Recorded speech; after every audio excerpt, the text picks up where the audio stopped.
Bismillahirrahmanirrahim. Assalamualaikum warahmatullahi wabarakatuh. Saya Arif Bulan dari Sekolah Tinggi Keguruan dan Ilmu Pendidikan STKIP Yapis Dompu, Program Studi Pendidikan Bahasa Inggris. Sebagai dosen, saya berkewajiban menjalankan Tridharma Perguruan Tinggi, salah satunya Dharma Pendidikan atau Dharma Pengajaran.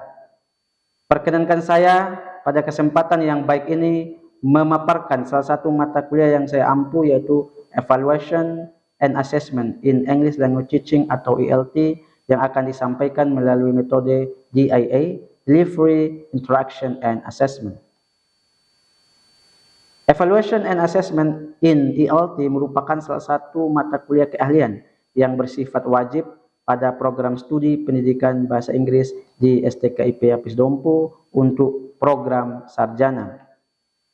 Mata kuliah ini terselenggara pada semester 6 dengan bobot 3 SKS. Metode yang digunakan dalam mata kuliah ini yaitu metode tatap muka yang akan berlangsung selama 16 kali pertemuan yang include dengan UTS dan UAS.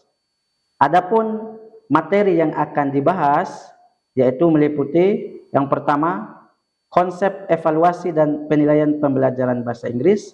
Yang kedua, karakteristik dan pendekatan evaluasi dan penilaian pembelajaran bahasa Inggris. Yang ketiga, prosedur pengembangan alat evaluasi dan penilaian pembelajaran bahasa Inggris. Yang keempat, pengembangan alat evaluasi dan penilaian jenis tes. Yang kelima, pengembangan alat evaluasi jenis non-tes. Yang keenam, model evaluasi dan penilaian pembelajaran kurikulum merdeka. Yang ketujuh, teknik pengelolaan hasil evaluasi dan penilaian pembelajaran bahasa Inggris. Mata kuliah ini bertujuan untuk memperkaya teori dan praktik dalam hal pengetahuan dan keterampilan mahasiswa terkait evaluasi dan penilaian pembelajaran bahasa Inggris. Di akhir perkuliahan ini, mahasiswa diharapkan mampu menguasai yang pertama, konsep evaluasi dan penilaian pembelajaran bahasa Inggris. Yang kedua, ruang lingkup, karakteristik dan pendekatan penilaian pembelajaran bahasa Inggris. Yang ketiga, prosedur pengembangan alat evaluasi dan penilaian pembelajaran bahasa Inggris. Yang keempat, mengembangkan alat evaluasi dan penilaian jenis tes.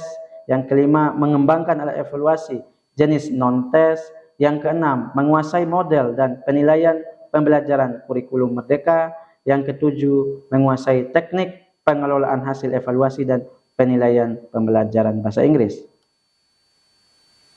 Adapun CPL program studi pendidikan bahasa Inggris STKIP Yapis Dompu terbagi menjadi 3, yaitu sikap, pengetahuan, dan keterampilan, yang saya akan gabung. Yang pertama, bertakwa kepada Tuhan Yang Maha Esa dan mampu menunjukkan sikap religius melalui proses pembelajaran masing-masing mata kuliah. Yang kedua, menginternalisasi nilai, norma, dan etika akademik berdasarkan nilai keyapisan. Yang ketiga, menguasai konsep-konsep esensial kebahasaan, menguasai ilmu pengetahuan mata kuliah pendidikan. CPMK atau capaian pembelajaran mata kuliah meliputi 3, yang pertama sikap, yang kedua pengetahuan, dan keterampilan. Adapun yang pertama sikap terbagi menjadi yang pertama, bertakwa kepada Tuhan Yang Maha Esa dan mampu menunjukkan sikap religius yang tercermin dalam sikap jujur, logis, objektif, adil, serta bertanggung jawab. Yang kedua, menjunjung tinggi nilai kemanusiaan dalam menjalankan tugas yang diberikan berdasarkan agama, moral, dan etika. Yang ketiga, menginternalisasi nilai, norma, dan etika akademik sesuai aturan hukum yang berlaku dan merefleksikannya dalam praktik proses asesmen dan penskoran yang jujur, adil, dan transparan. Pengetahuan. Yang pertama, menguasai konsep-konsep terkait evaluasi, penilaian, pengukuran, dan tes.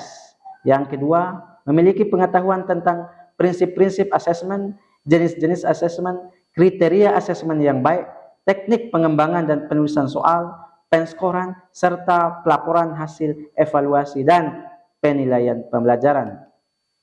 Keterampilan yang pertama, mampu mengembangkan kisi-kisi soal, mampu menulis dan menguji soal, mampu melakukan penskoran, dan mampu melaporkan hasil evaluasi dan penilaian. Adapun indikator penilaian yang saya terapkan dalam mata kuliah ini terdiri dari 4 aspek. Aspek yang pertama, kehadiran, yaitu 10%. Aspek yang kedua, tugas dan keaktifan dalam kelas, yaitu 20%. Aspek yang ketiga, UTS atau ujian tengah semester, 30%. Dan aspek yang keempat atau yang terakhir adalah ujian akhir semester, 40%. Terima kasih. Wassalamualaikum warahmatullahi wabarakatuh. Bismillah. Assalamualaikum warahmatullahi wabarakatuh. Waalaikumsalam warahmatullahi wabarakatuh. Selamat sore anak-anak. Sore Kak. Apa kabar? Alhamdulillah baik. Alhamdulillah. Anak-anak, ini adalah pertemuan kedua dari mata kuliah Evaluation and Assessment in ELT. Jadi kita akan melanjutkan ya pembahasan dari kontrak perkuliahan. Dari ini adalah materi kedua. Jadi materi pertama kita minggu lalu adalah kontrak perkuliahan. Jadi ini masuk pada materi pertama di pertemuan kedua. Baik anak-anak, sebelum kita memulai pelajaran sore hari ini, ada baiknya kita berdoa menurut agama dan kepercayaan masing-masing. Berdoa mulai. Berdoa selesai. Sebelum memulai pembelajaran, izinkan saya untuk mengecek kehadiran kalian. Nurfania Alfisha, Fadila, Nala, Yerin Aulia.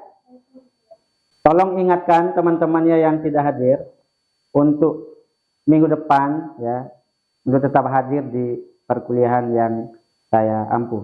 Seperti kita sepakati minggu lalu, ada tugas rangkuman di setiap sesi akhir pembelajaran.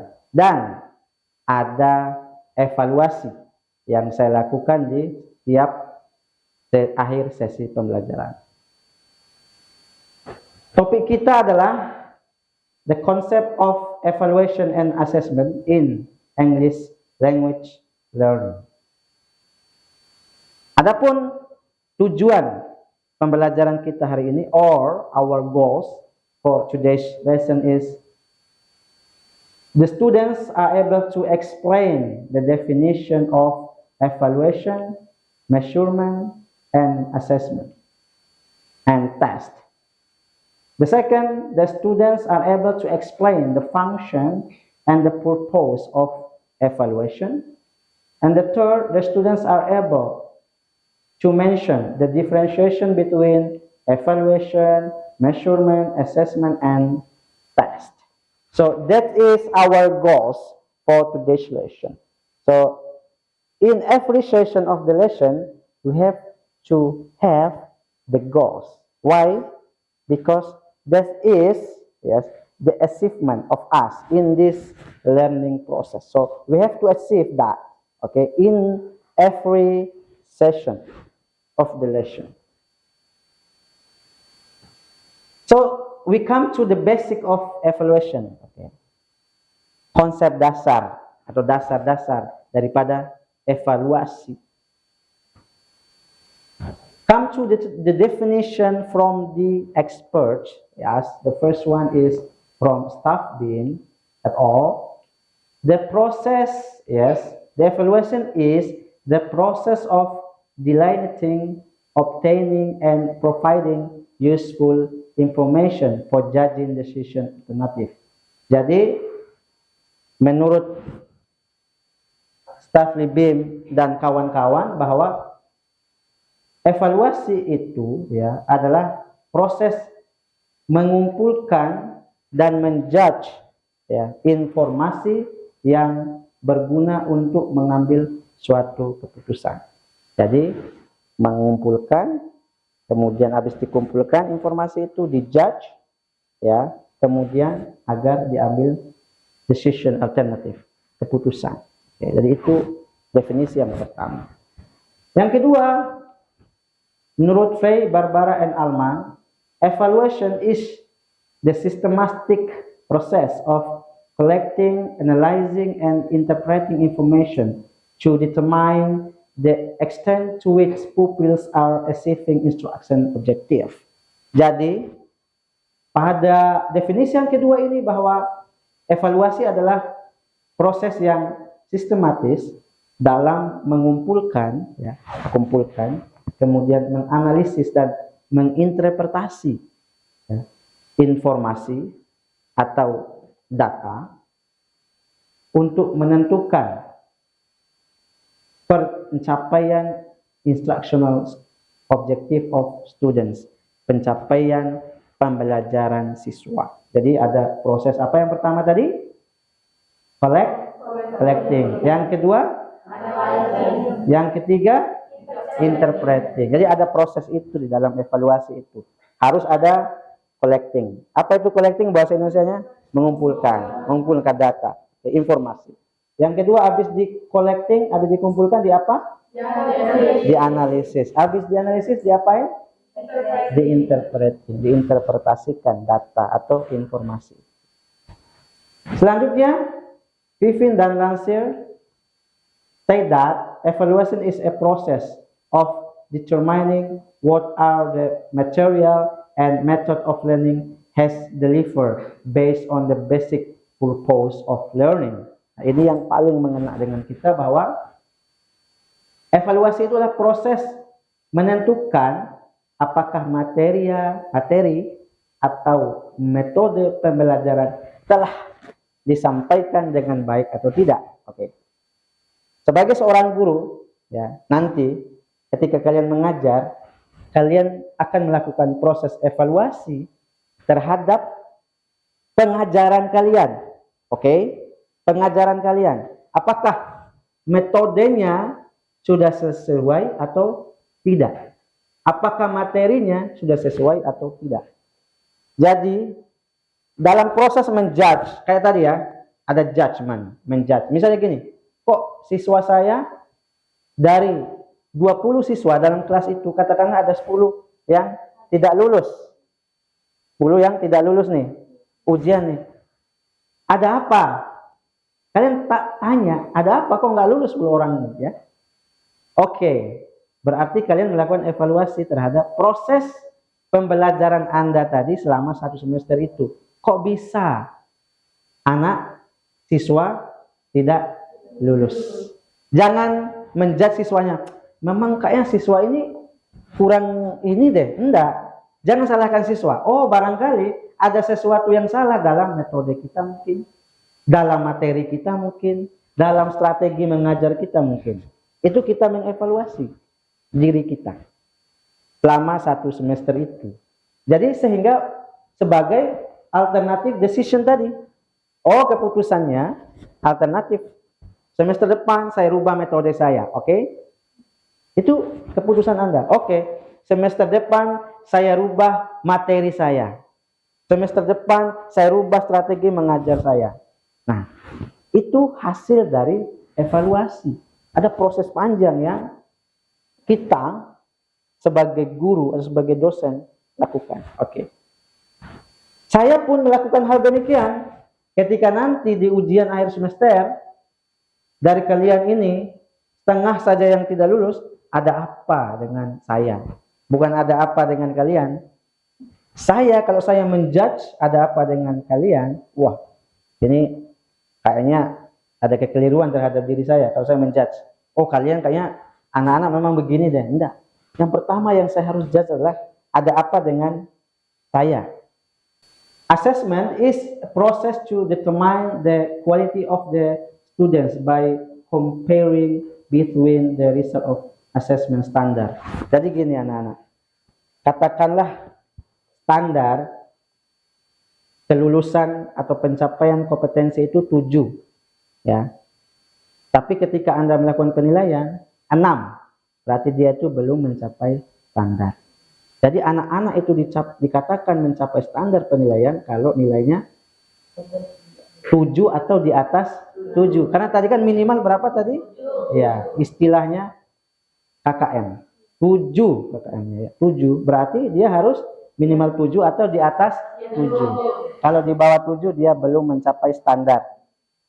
Oke, kita tadi sekolah misalnya sudah menentukan. Jadi standar kompetensi anak-anak ini harus dapat 7. Kalau misalnya dia 6, berarti dia belum mencapai standar. Oke. Ada pertanyaan? Siapa yang mau bertanya? Oke.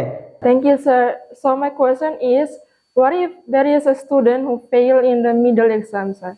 Bagus sekali pertanyaan dari teman kita Nur Rahmania tadi.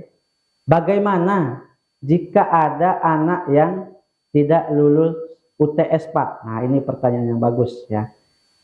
Kalau ada anak yang tidak lulus UTS ya, nanti kalian calon guru nih, jangan langsung dikasih remedial. Oke? Jangan langsung kasih remedial. Tetapi langkah yang harus dilakukan adalah untuk menjawab pertanyaan ini, kita memberikan pengayaan materi tentunya dengan cara memberikan materi tambahan, materi ulangan yang diulang kepada siswa yang tidak lulus tadi. Oke? Yang kedua, kita bisa membimbingnya secara langsung. Tetapi ingat, nanti akan diberikan remedi dia ini. Jadi waktunya tidak boleh lama atau panjang pengayaannya, ya, karena nanti dia juga harus mengulang dengan cara remedi tadi. Nah, jadi untuk menjawab pertanyaan bagus dari teman kita Nur Rahmania itu, bahwa kita harus melakukan pengayaan terlebih dahulu atau melakukan pendampingan, barulah kita memberikan remedi alias ulangan ulang atau ujian ulang bagi yang tidak lulus tadi. Oke, bisa dipahami Nur Rahmania dan anak-anak? Bisa. Baik, kita lanjut. Now we go to the test. Oke, test. Ini istilah yang familiar. Oke, familiar. Apakah kalian sering dengar istilah ini? Test? Yes.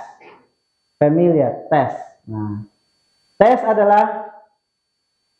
is a measurement tool which contain of statements or questions that must be answered by students.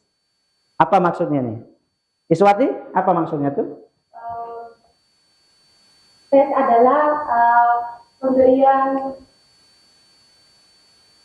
pertanyaan dan dijawab oleh siswa. Oke, siswa. Bagus. Kamu?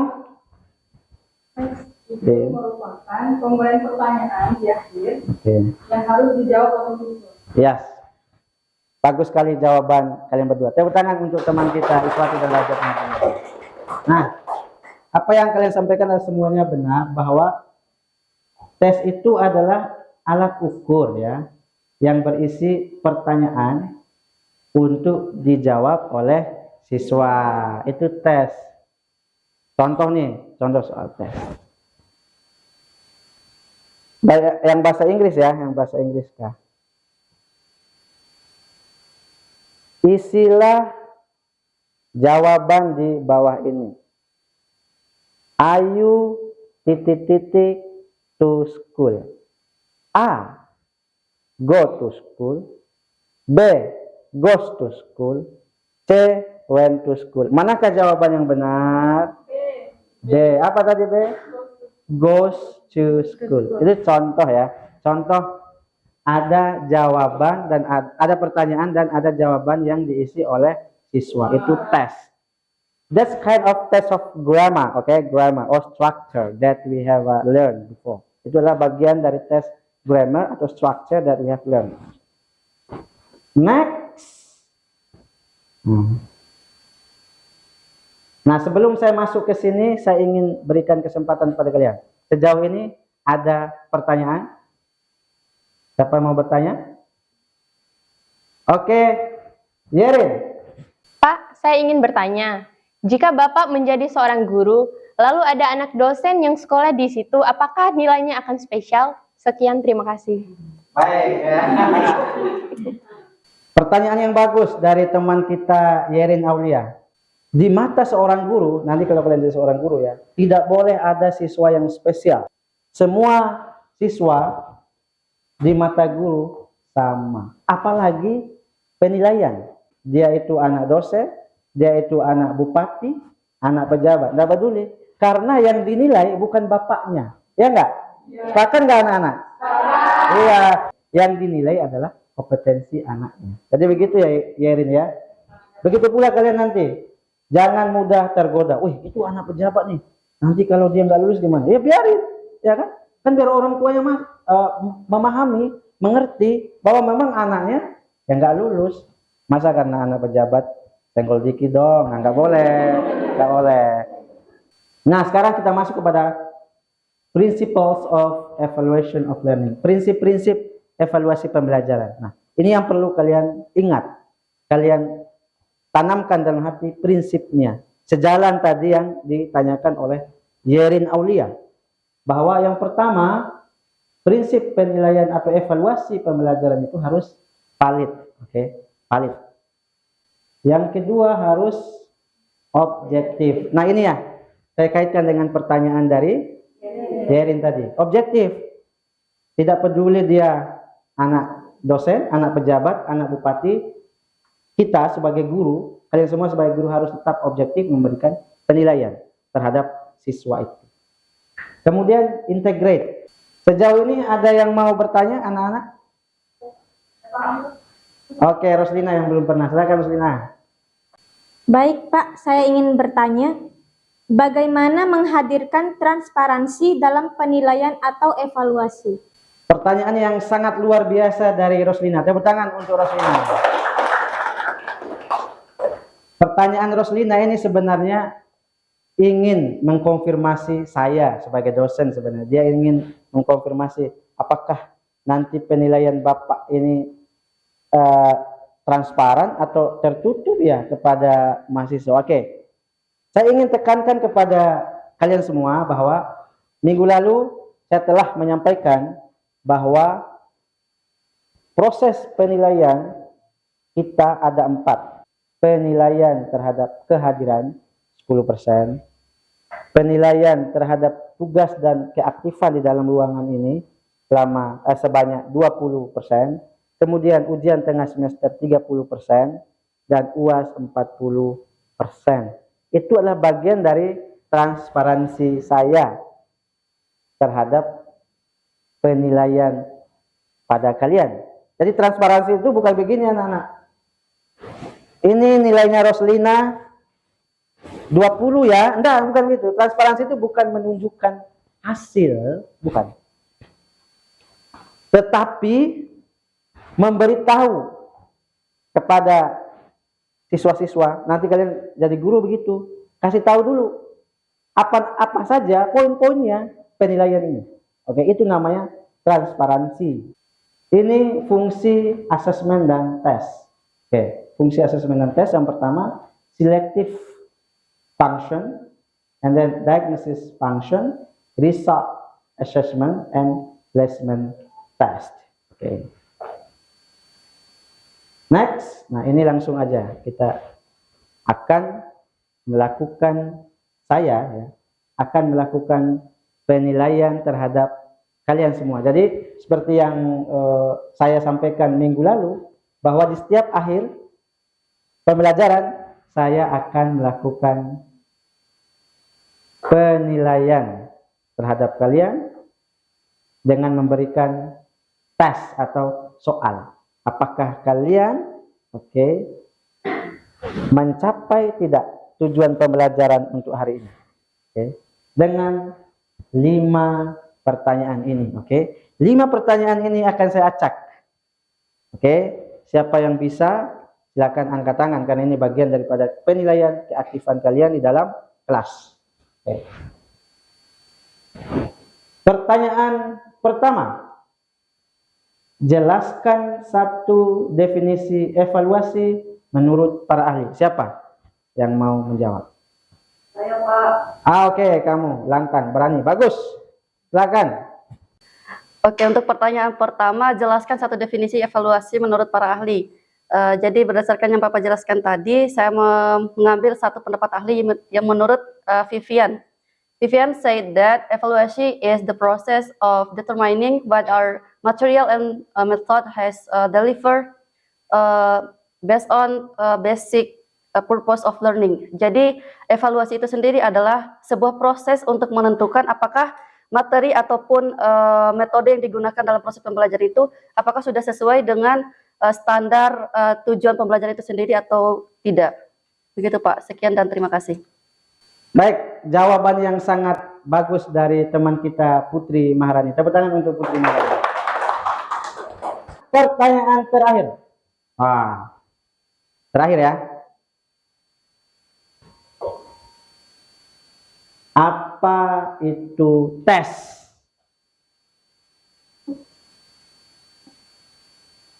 Iswati, ya. Oke, silakan Iswati. Baik, saya akan menjawab pertanyaan apa sih itu teks. Jadi, test is a measurement tool which contain of statement or question that must be answered by students. Jadi, apa sih itu tes? Jadi, tes merupakan alat ukur yang berisi pernyataan dan pertanyaan yang harus dijawab oleh siswa itu sendiri. Baik, itu aja jawaban dari saya. Terima kasih. Beri tepuk tangan yang sangat meriah untuk Iswati. Oke, itu adalah akhir dari kelas kita hari ini. Minggu depan kalian ada meresum materi, oke? Dan mengumpulkannya melalui aplikasi Padlet, ya, Padlet kan? Nah, nanti link Padletnya akan saya share di grup WA, oke? Nanti resumnya kalian masukkan di Padlet, oke? Nah, orang yang sukses adalah orang yang tidak pernah berhenti belajar. Maka dari itu, jika ingin meraih kesuksesan, maka teruslah belajar. Buah kumkum dimakan ratu. Assalamualaikum warahmatullahi wabarakatuh.